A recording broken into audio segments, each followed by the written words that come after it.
আচ্ছা, ভারতবর্ষে নিশ্চয়ই সবাই লোকাল ট্রেনে উঠেছো। আ আশা করা যায় মোটামুটি সবাই লোকাল ট্রেনে উঠেছে। বিভিন্ন জায়গায় লোকাল ট্রেন তো আছেই।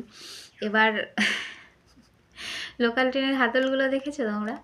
আম মানে লেডিস কামরায় আমরা সচরাচর লেডিসেই উঠি। কিন্তু জেনারেল কামরার যে হাতলগুলোর অবস্থা, মানে লেডিসের থেকে অপেক্ষাকৃত একটু উঁচু করে মানে হাতলগুলোকে তৈরি করে আর কি, সিস্টেমটা এরকম। কারণ মানে আমি বুঝতে পারিনি যে হ্যাঁ, যার মাথা থেকে এরকম একটা ইনোভেটিভ আইডিয়া বেরিয়েছে যে ছেলেরা অপেক্ষাকৃত মেয়েদের তুলনায় লম্বা হয়, কথাটা সত্য।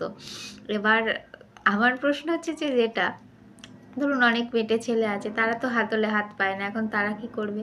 এবার জেনারেল কামরা ওটা কিন্তু আবার ছেলেদের কামরা শুধু নয় যে লেডিস কামরা, লেডিসের অপোজিট হচ্ছে জেন্টস কামরা, কিন্তু সেটা নয়, ওটা সবার জন্য। মানে ওখানে মেয়েরা উঠবে। এবার মেয়েরা যদি ওঠে সেখানে, তাহলে মেয়েদের জন্য নিচু ব্যবস্থা, মানে নিচু হাতল মানে ধরার ব্যবস্থা আছে, মানে কি মেয়েরা ছেলেদের ধরে দাঁড়িয়ে থাকবে নাকি? নাকি অন্যের হাত পা ধরে দাঁড়িয়ে থাকবে এরকম করে? মানে কি এটার মানে ইনোভেটিভ বটেই, কিন্তু এটা কি?